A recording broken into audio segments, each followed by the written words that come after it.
बात करेंगे इंसुलिन। हम सब इंसुलिन के बारे में जानते हैं, पर ये बताइए हम में से कितने लोग हैं ऐसे हैं जो जानते हैं कि इंसुलिन कैसे बनती है, इंसुलिन कहां से आती है? पेड़ से निकलती है, पौधे से निकलती है, गाय से निकलती है, भैंस से निकलती है, सूअर से निकलती है, बैक्टीरिया से निकलती है, कहां से निकलती है?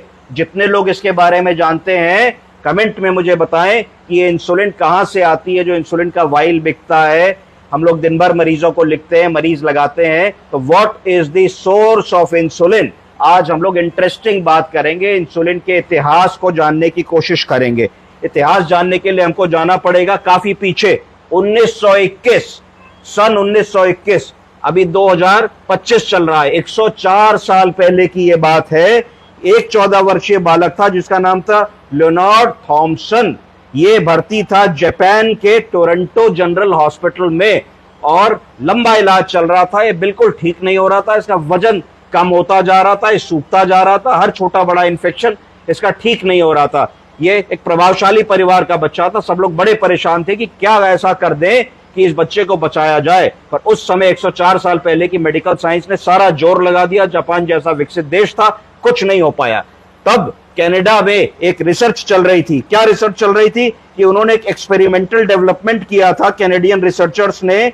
उन्होंने एक दवा बनाई थी। दवा कहां से निकली थी? वो निकली थी pancreatic fluid from the cows. गाय के पैंक्रियाटिक फ्लूइड को वो निकाल करके प्यूरिफाई करके एक औषधि बना रहे थे जिसका नाम तब तक इंसुलिन नहीं पड़ा था और तब तक डायबिटीज की भी सही खोज नहीं हुई थी। कुछ स्टडीज ये कहती हैं कि कुछ बहुत ही पुराने रिसर्चर्स थे जिन्होंने ये कहा था, तब यूरिन को टेस्ट करके देखा था कि भाई ये मीठा है तो इसका मतलब इस यूरिन में शुगर है, ये मीठा नहीं है तो इस यूरिन में शुगर नहीं है। तब पैथोलॉजी उतनी डेवलप्ड नहीं थी, तो ये था कि भाई जिसमें चीनी आ रही है उसमें रोग हो रहा है, जिसमें चीनी नहीं आ रही है ये रोग नहीं। इतना डिफरेंशिएशन हमको पता था।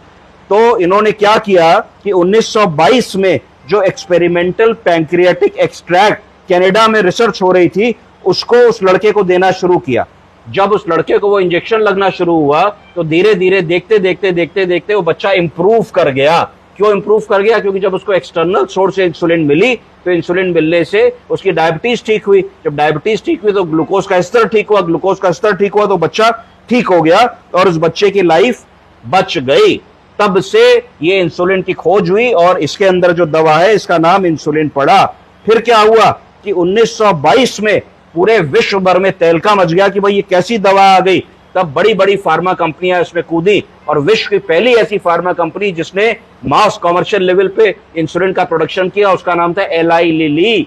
एलाई लिली आज भी एक बहुत ही बड़ी कंपनी है जो इंसुलिन का सबसे बड़ा प्रोड्यूसर है। उन्होंने अमेरिका में, यूनाइटेड स्टेट्स ऑफ अमेरिका में पहला मास प्रोडक्शन ऑफ इंसुलिन 1922 में शुरू किया। जुलाई 1922 में पहली खेप इंसुलिन की तैयार थी जो विश्व भर में क्लिनिकल ट्रायल्स के लिए भेजी गई। वर्ल्ड के सब बड़े बड़े देशों में जो साइंटिस्ट इन्वॉल्व थे सबके पास वो चली गई कि इस तरीके के जो मरीज हैं जिनको यूरिन में शुगर आ रही है, जिनको डायबिटीज है, जिनका इलाज नहीं हो पा रहा है, जो रिकवर नहीं कर रहे, उनको हम इस दवा से ठीक करेंगे। जो कि थॉमसन जो 14 साल का बच्चा था वो 26 साल की आयु में नहीं रहा, यानी कि इंसुलिन लगने के बाद वो 12 साल और जिया। पर ऐसे बहुत सारे एग्जाम्पल हैं जैसे कि एलिजाबेथ ह्यूजेस जो है ये पहली महिला थी जो इंसुलिन के ट्रीटमेंट पे रखी गई और जो जिसने इंसुलिन की इजाद की थी उस डॉक्टर की ये पहली मरीज थी। ये 73 साल की उम्र में इनका अंतकाल हुआ। 73 साल तक जी ये और 73 साल में 42,000 इंजेक्शन इनको इंसुलिन के लगे और 58 साल ये इंसुलिन पे रही। तो इतिहास का पहला ऐसा मरीज था जो इंसुलिन के ऊपर 58 साल जीवित रहा, वरना लोगों की ना डायग्नोसिस होती थी और खट से डेथ हो जाती थी। 1923 में जो क्लिनिकल ट्रायल की गई और इंसुलिन का इजाद हुआ तो इसमें कनाडा के जो फिजिशियन थे उनका नाम था डॉक्टर बैटिंग और टोरंटो जापान के जो फिजिशियन थे उनका नाम था डॉक्टर मैकलियोड्स। उन दोनों को नोबेल पुरस्कार से नवाजा गया इंसुलिन की खोज के लिए। तब से ये इंसुलिन की खोज आ गई। जब इंसुलिन की खोज हो गई फिर समस्या आई कि उसका प्रोडक्शन बहुत कम था।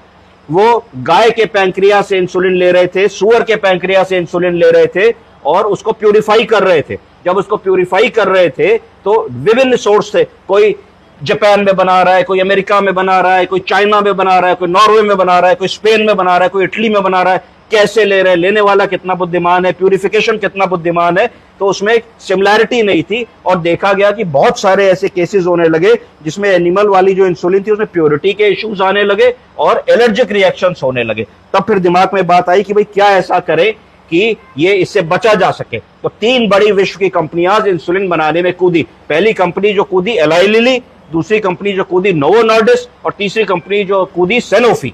ये 3 बड़ी कंपनियों ने इसमें रिसर्च एंड डेवलपमेंट विंग बनाया और आगे खोज करनी शुरू करी। उसके बाद क्या हुआ, फिर अभी तक हमें ये लगता था कि जो इंसुलिन है ये प्रोटीन्स का कलेक्शन होती है, कुछ प्रोटीन मिलकर के इंसुलिन बनाते हैं। पर फिर रिसर्च के बाद पता लगा नहीं, जो इंसुलिन है ये amino acid, branch chain amino acids मिलकर के एमिनो एसिड्स बनाते हैं। तो इंसुलिन का एक स्ट्रक्चर बना लिया गया।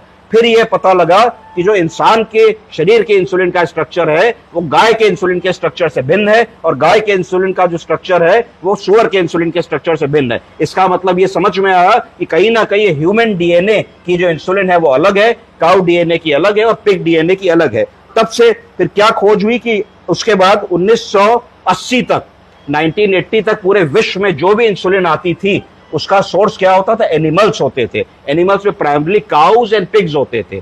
1982 में पहली बार विश्व क्रांति आई और एनिमल इंसुलिन बंद हो गई। कौन सी इंसुलिन आ गई और कैसे आई? क्या किया कि हमारे अंदर, साइंटिस्टों के अंदर क्षमता आ गई कि वो डीएनए को एडिट करने लगे, और जो डीएनए एडिटिंग एक्सपर्ट्स होते थे उन्होंने एक नई प्रोसेस डेवलप करी जिसमें जो माइक्रोब्स होते थे, जैसे पेशाब में जो कॉमन इन्फेक्शन होता है, ई कोलाई, आंतों का इन्फेक्शन, ईस्ट इन्फेक्शन उससे होता है, उससे इंसुलिन बनाने लगे। इस मैकेनिज्म को कहते थे कि ये क्या करते थे, ये करते थे कि इंसर्ट करते थे ह्यूमन इंसुलिन जीन को बैक्टीरिया के अंदर। तो ह्यूमन इंसुलिन की जीन को निकाला और इस जीन को उन्होंने बैक्टीरिया के अंदर इंजेक्ट कर दिया। कौन सा बैक्टीरिया? जो कॉमनेस्ट पेशाब का इन्फेक्शन कराता है, ई कोलाई, आंतों का इन्फेक्शन कराता है, ईस्ट, इस तरीके के बैक्टीरिया में इंजेक्ट कर दिया। फिर यहां क्या होता था, फैक्ट्री ऑफ प्रोड्यूसिंग इंसुलिन बन जाते थे और इनके अंदर खूब सारी इंसुलिन प्रोड्यूस होने लगती थी। और फिर प्रोड्यूस करके ये इतनी प्यूरिफाइड फॉर्म ऑफ इंसुलिन होती थी कि इससे कोई रिएक्शन, कोई एलर्जी नहीं थी, और इसका एमिनो एसिड चेन, क्योंकि DNA of the human being का रेप्लिका था, बिल्कुल वैसी इंसुलिन होती थी जैसी ह्यूमन इंसुलिन चाहिए होती थी। फिर बैक्टीरियाज को बड़े बड़े बायो रिएक्टर्स में करोड़ों की तादाद में मल्टीप्लाई करके उगाया जाता था, और फिर बैक्टीरिया को क्रश करके, काट करके इंसुलिन निकाल के इन शीशों में भर करके विश्व भर में बेचा जाने लगा। यह है इंसुलिन का इतिहास। आज आपको समझ में आया कहां से आई इंसुलिन? चलो गुड।